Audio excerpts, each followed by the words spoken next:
Hello நேயர்களே, அனைவருக்கும் இனிய மாலை வணக்கம். இன்று சில விடயங்களை பற்றி நாம் பார்க்க போகிறோம்.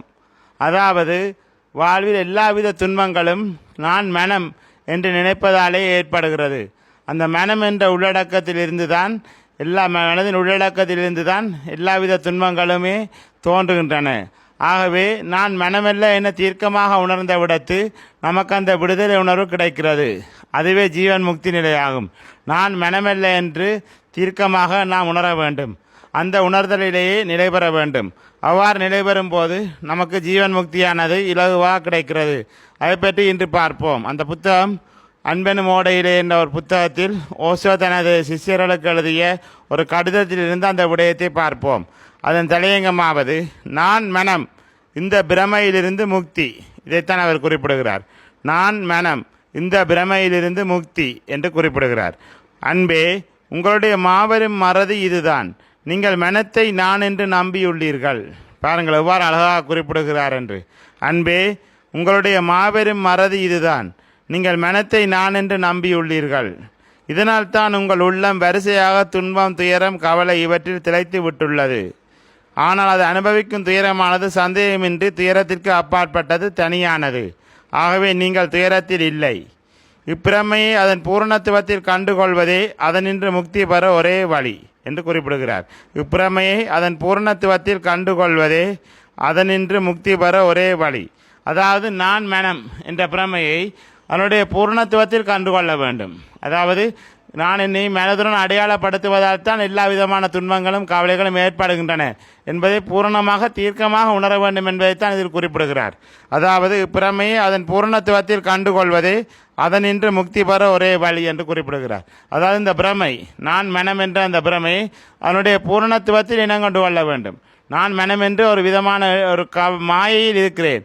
நான் மனமென்று நினைத்து கொண்டு ஒருவித மாயைக்குள் அகப்பட்டிருக்கிறேன் என்ற உண்மையை அதனுடைய பூரணத்துவத்தில் உணர்ந்து கொண்ட உடனே அதிலிருந்து விடுதலை கிடைத்து விடுகிறது. ஏதோ ஒன்று ஆகிற பாவனையை விட்டு விடுங்கள், வெறுமனே வாழுங்கள் என்று ஓஷோ கூறுகிறார். இதான் அவருடைய லெட்டர். அந்த லெட்டரை மீண்டும் பார்ப்போம். அன்பே, உங்களுடைய மாபெரும் மறதி இதுதான். நீங்கள் மனத்தை நான் என்று நம்பியுள்ளீர்கள். இதனால் தான் உங்கள் உள்ளம் வரிசையாக துன்பம், கவலை, துயரம் இவற்றில் திளைத்து விட்டுள்ளது. ஆனால் நீங்கள் அனுபவிக்கும் துயரமானது சந்தேகமின்றி துயரத்துக்கு அப்பாற்பட்டது, தனியானது. ஆகவே நீங்கள் துயரத்தில் இல்லை. இப்பிரமை அதன் பூரணத்துவத்தில் கண்டுகொள்வதே அதனின்று முக்தி பெற ஒரே வழி. ஏதோ ஒன்று ஆகிற பாவனையை விடுங்கள், வெறுமனே வாழுங்கள். இதைத்தான் ஓஷோ கூறுகிறார். அதாவது ஒரு விதமான கடினமான விடயமும் இதில்லை. நாம் நம்மை மனதுடன் அடையாளப்படுத்துவதாலேயே எல்லாவித துன்பங்களையும் அனுபவிக்கிறோம்.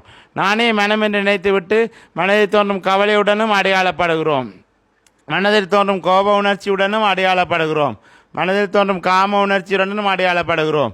மனதில் தோன்றும் சந்தோஷ உணர்ச்சியுடனும் அடையாளப்படுகிறோம்.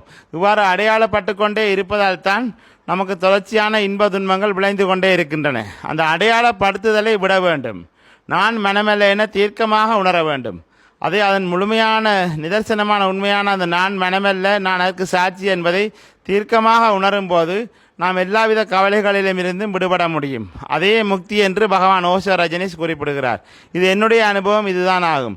மனதில் பல்வேறு எண்ணங்கள் ஓடுகின்றன. ஒரு கணம் கவலை இருக்கிறது, ஒரு கணம் சந்தோஷம் இருக்கிறது, ஒரு கணம் கோபம் இருக்கிறது, ஒரு கணம் காமம் இருக்கிறது, ஒரு கணம் மிகவும் டிப்ரெஷன் இருக்கிறது. இவ்வாறு எல்லாமே மனதில் வந்து போய்கொண்டே இருக்கின்றன. ஆனால் நான் என்பது மனமல்ல என்று உணர்ந்து விட்டால் இந்த எல்லாவித கவலைகளிலும் இருந்து நாம் விடுபட முடியும். நான் மனமென்று எம்மை நான் மனதுடன் அடையாளப்படுத்தி கொண்டே இருப்பதால் தான் நமக்கு எல்லாவித கவலைகளும் இன்பங்களும் தொடர்ந்து வந்து கொண்டே இருக்கின்றன. நான் இந்த மனமல்ல என்று தீர்க்கமாக உணர்ந்த விடத்து நாம் எல்லாவித கவலைகளில் இருந்தும் இன்பங்களில் இருந்தும் விடுபட்டு சாஸ்வதமான ஆனந்தத்தை அனுபவிக்க முடியும். அந்த சாஸ்வதமான ஆனந்தத்தை நம்முடைய சாட்சி பாவத்தில் தான் அனுபவிக்க முடியும். நான் வெறுமனே சாட்சி என்று உணர்வதில் தான் அந்த சாஸ்வதமான ஆனந்தத்தை அனுபவிக்க முடியும். நான் எல்லாவற்றிற்கும் வெறுமனே ஒரு சாட்சி என்று உணர்வதில் மட்டும்தான் நாம் அந்த சாஸ்வதமான இன்பத்தை அனுபவிக்க முடியும். நாம் மனதில் தோன்றும் இன்பங்களுடனும் துன்பங்களுடனும் தொடர்ந்து அடையாளப்பட்டு கொண்டே இருப்போமானால் நாம் ஒருவித மாயைக்குள் இருந்து தொடர்ந்து இன்பமடைந்தும் கவலைப்பட்டு கொண்டும் தொடர்ச்சியான ஒரு கவலைகளையே இருந்து கொண்டே இருப்போம். அதிலிருந்து விடுபடும் வழியாகத்தான் நான் மனமல்ல என்று உணரும் போது தொடர்ந்த இன்ப துன்பங்களின் ஓட்டத்திலிருந்து நாம் விடுபட்டு அந்த சாட்சியின் மீது நிலை வருவோம். அதைத்தான் ஆத்ம தரிசனம் என்று ஞானிகள் குறிப்பிடுவார்கள். அந்த ஆத்மாவின் மீது நிலை வரும்போது நாம் சாஸ்வதமான நிரந்தரமான அமைதியை உணர முடியும். அந்த நிரந்தரமான அமைதியை அடைவது எவ்வாறு? நீங்கள் மனதிற்கு அலட்சியமாக இருங்கள்.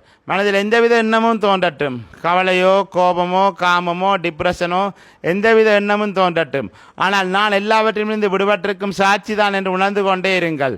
எல்லாவற்றிலிருந்து விடுபட்டிருக்கும் சாட்சி தான் என்று உணர்ந்து கொண்டே இருங்கள்.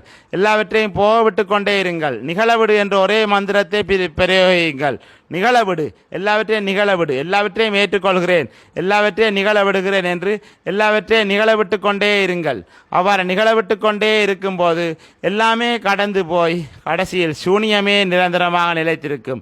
அந்த சூனியத்தில் நீங்கள் எதுவுமே இல்லாத தன்மையை உணர மாட்டீர்கள். ஏதோ ஒன்று இருப்பதாகத்தான் உணர்வீர்கள். அந்த இருப்புத்தான் ஆத்மா என்று அழைக்கப்படுகிறது. அதைத்தான் ஆத்ம தரிசனம் என்று பகவான் சத்யசாய் பாபாவும் பல்வேறு ஞானிகளும் குறிப்பிடுகிறார்கள். அந்த சூனியத்தில் காணப்படுவதே ஆத்மாவாகும். அதுவே உங்களுடைய ஆத்மாவாகும். அந்த ஆத்மாவை காண்பதே வீடுபேறாகும். அந்த ஆத்மாவை உணர்வதே மோட்சமாகும். அந்த ஆத்மா உணர்வு ஒன்றும் கடினப்பட தேவையில்லை. மனதிற்கு அலட்சியமாக இருங்கள். நான் மனமல்ல என்று கூறிக்கொண்டு எல்லாவற்றையும் போகவிட்டு கொண்டே இருங்கள். அப்போது எல்லாவித எண்ணங்களுமே தோன்றி மறைந்து கொண்டிருந்தாலும் நீங்கள் அவற்றிலிருந்து பூர்ணமாக விடுபட்ட அந்த சூனிய நிலையை, அந்த வறுமை நிலையை, அந்த பரிபூர்ண வறுமை நிலையை அனுபவிக்க முடியும். அவர் அந்த வறுமை நிலையை அனுபவிக்கும் போது நீங்கள் சாஸ்வதமான ஆத்மாவிற்குள் சென்று விடுவீர்கள். அப்போது ஏற்படுவதே சாஸ்வதமான சாந்தியாகும். இதைத்தான் பகவான் ஓஷோ ரஜனீஷ் இந்த லெட்டரில் குறிப்பிட்டுள்ளார். நன்றி, வணக்கம்.